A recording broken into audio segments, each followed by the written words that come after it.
O melhor de Deus está por vir na sua vida. Olha aí, até já estão dando glória a Deus só de eu repetir o que o homem fala. O melhor de Deus está por vir na sua vida. E é um jargão.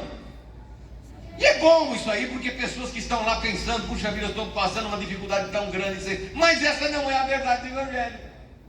Infelizmente. Porque a verdade do Evangelho não nos diz que o melhor de Deus está por vir em nossa vida.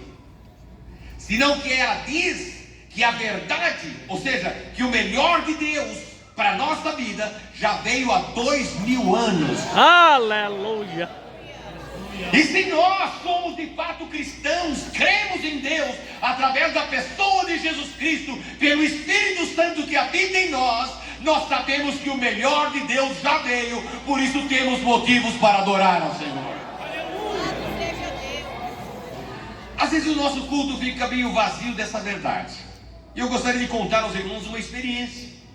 Eu disse ao pastor Marco que eu iria contar essa experiência para os irmãos, não disse qual, porque nem ele ouviu.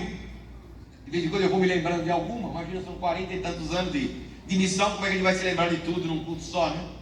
Ou algumas até a gente esquece.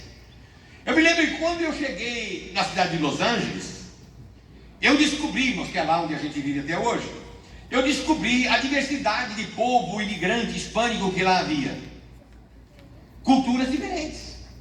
Tem pessoas que pensam que alguém fala espanhol é a mesma cultura. Não, cada país tem a sua cultura. Se aqui no Brasil, cada estado tem a sua cultura, o seu modo de ser, o seu modo de falar, imagine cada país. Então é muito diferente. E esse povo que imigra para a América, a maioria deles é um povo muito sofredor. A maioria, não todos, mas a maioria. Um povo que sai do seu país de situações terríveis. Eles enfrentam dificuldades extremas para poder chegar naquele país. Alguém pergunta, mas como a pessoa tem coragem de carregar filhos no meio de um deserto? E com uma mulher que uma vez chegou lá, grávida, irmãos, grávida, mulher, 8 meses, já a gravidez bem avançada, e ela veio de trem. Mas vocês pensam que ela veio dentro do trem? Não, veio num trem cargueiro. Vocês pensam que ela veio em cima do trem cargueiro? Não, entre um vagão e outro, penduradinha lá em pé. Misericórdia. Horas, irmãos, horas, a noite inteira. E o trem, quando o vagão fazia aquela curva, chegava, apertava a barriguinha dela e ela ali pendurada para poder chegar do outro lado, né, da fronteira. Então, um povo muito sofrido. E eles acudem à igreja, à casa do Senhor. E é um povo que, quando se fala o momento do louvor, irmãos, que eles chamam lá do momento da alabança, eles começam a cantar, irmãos, e não param mais. E fica 1 hora cantando, às vezes 1h30 cantando em pé, e eles cantam e tocam pandeiro, e é uma coisa assim, é uma alegria, uma alegria, uma alegria. Bem, eu que pouco conhecia desse povo, pouco conhecia dessa cultura, eu estou contando já o que eu conheço, mas o que eu não conhecia, fui convidado para ir a uma igreja. O pastor me convidou, eu fui. Chego nessa igreja, era uma casa, não muito grande, era um sobrado, adaptado para a igreja. Derrubaram as paredes, os móveis, eu chego lá, até olhei, uma casa, achei interessante, acostumado aqui no Brasil, menino ainda, né? Acostumado no Brasil que tudo era um templozinho, tudo era um jeitinho de igreja. Era uma casa transformada em igreja, aquela placa, eu olhei aquilo lá assim. Irmãos, a hora que eu entrei, eu não sei se aqui tem alguém assim, tão antigo quanto eu, talvez, né? Mas eu sou eu não vou falar berço evangélico, porque o meu berço nunca se converteu. Cantina de madeira é a mesma coisa. Tem gente que tem berço que é evangélico, né? Tem gente que nasceu na igreja, não tem gente que nasceu na igreja? Eu não nasci na igreja porque minha mãe correu para o hospital, assim, não teria nascido mesmo. Mas eram meus pais, meus avós, meus bisavós. E quando a gente era criança, a igreja tinha até um comportamento diferente do que tem hoje. O que eu quero dizer com isso? Não interpretem nada, né? A igreja era muito influenciada pelos europeus suecos. E era assim muito formalizada a igreja. Era muito formal. A única coisa que mudava o comportamento da igreja era quando o Senhor se manifestava com o poder do Espírito Santo. Ninguém segura, né, irmão? Mas naquele tempo era muito formal, o pessoal todo sentado. Não tinha esse negócio de levantar a mão para glorificar Deus, nada disso.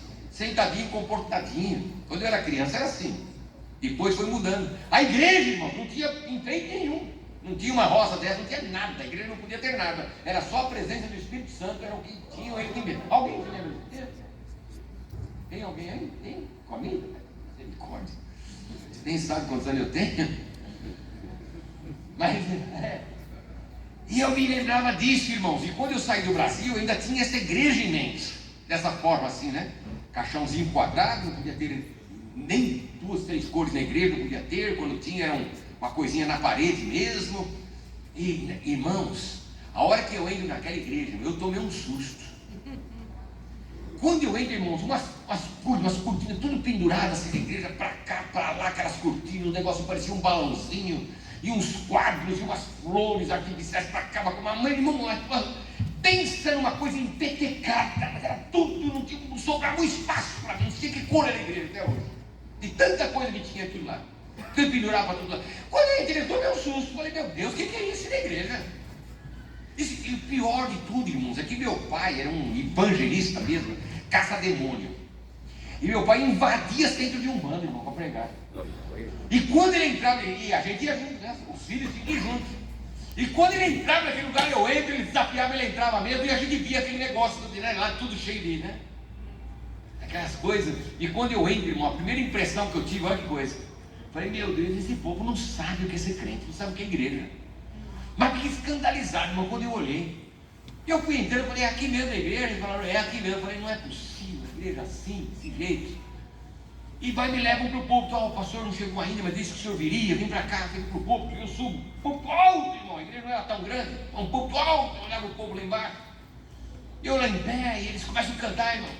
E cantam, 10 minutos, 15 minutos, 20 minutos, 30 minutos, eu estou lá, minha mão já está ficando já vermelha, azul. Eu cantando, eu falei, esse povo não para de cantar, meu Deus do céu, o que é isso? Só que eu começo a olhar, irmão, as pessoas com um pandeiro, de repente eu vejo uma irmã com uma tampa de uma panela, e batendo, e cantando, e chorando. E eu falei, meu Deus do céu, que bagunça esse negócio. Esse povo se aprendeu o que é igreja. Irmão, e comecei a ficar nervoso aquele negócio. Irmãos, no meio daquela confusão toda, já tinha passado quase 1 hora entre o pastor, que eu nem o conhecia pessoalmente. Quando ele entra, todo feliz, fala, pastor Arnaldo, com a boca que tinha tido um ABC, tadinho, tinha a boquinha torta assim. E ele entra com a boca toda torta, com coisinha assim, oh, que bom que o senhor está aqui, e pega um acordeão desse tamanho e a festa começa tudo de novo. Aí Jesus, eu não aguento isso aí não. E eu comecei a ficar escandalizado. Eu falei assim, o que eu vim fazer aqui? Isso aqui não é igreja, esse povo não sabe, esse povo tem que aprender.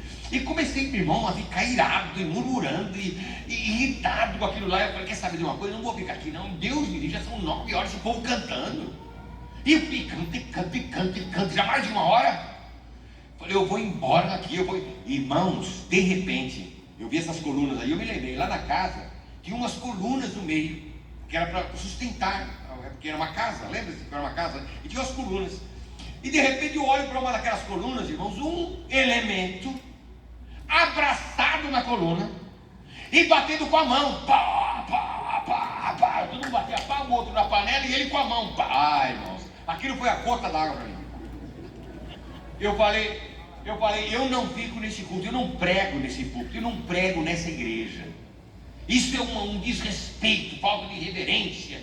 Irmão, eu comecei a ficar tão nervoso, eu falei, eu vou embora. Né? Mas aí me deu um negócio assim que eu queria olhar para a cara do sujeito, que ele estava atrás da coluna assim, batendo. Eu queria ver o sujeito. E eu comecei a andar no púlpito, porque era bem grande. Eu comecei a andar assim devagarinho, assim, eu querendo olhar, eu só pensava no sujeito. Eu quero ver a cara desse sujeito, irmão, eu estava irado. Irmãos, eu fui andando, até que, pum, os meus olhos alcançaram ele. Quando eu vi o homem, irmãos, ele estava com o rosto grudado na coluna, a coluna toda molhada em lágrimas. Meu Deus. E ele só tinha uma perna.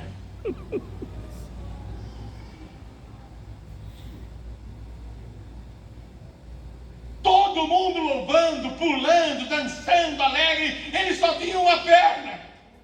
Mas com a perninha que ele tinha, ele ficou em pé, se apoiou na coluna e estava lá adorando a Deus, irmão. Aquilo arrebentou meu coração. E eu olhei para aquele e disse, Senhor, miserável homem que eu sou. Como é o nosso coração, irmãos? Às vezes julgamos sem saber as razões daquilo que nós estamos vendo. Eu me senti um miserável, falei: Senhor, abre a terra e me traga, que agora eu não sou digno de estar nesse púlpito, de pregar nesta igreja. Aquele homem é santo, eu sou iníquo.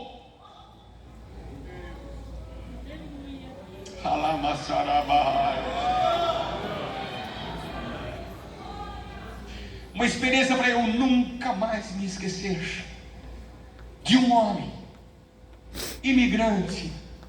Vai saber o que ele atravessou pelos desertos para poder chegar naquele lugar sem uma perninha, mas estava na casa de Deus, abraçadinho uma coluna e louvando a Deus, chorando. São coisas para a gente nunca mais esquecer, e não entrarmos na casa de Deus com as nossas lamúrias, com tantas dores, com tantas queixas, ai Senhor, eu espero que hoje o que? Nós já temos duas mãos, temos duas pernas, temos olhos, temos para louvar a Deus.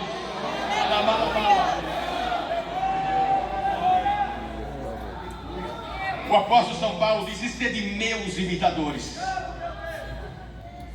Coisa errada é quando a gente pode até chamar por educação, por respeito, dizer que alguém é referência para nós, mas a nossa referência se chama Jesus Cristo.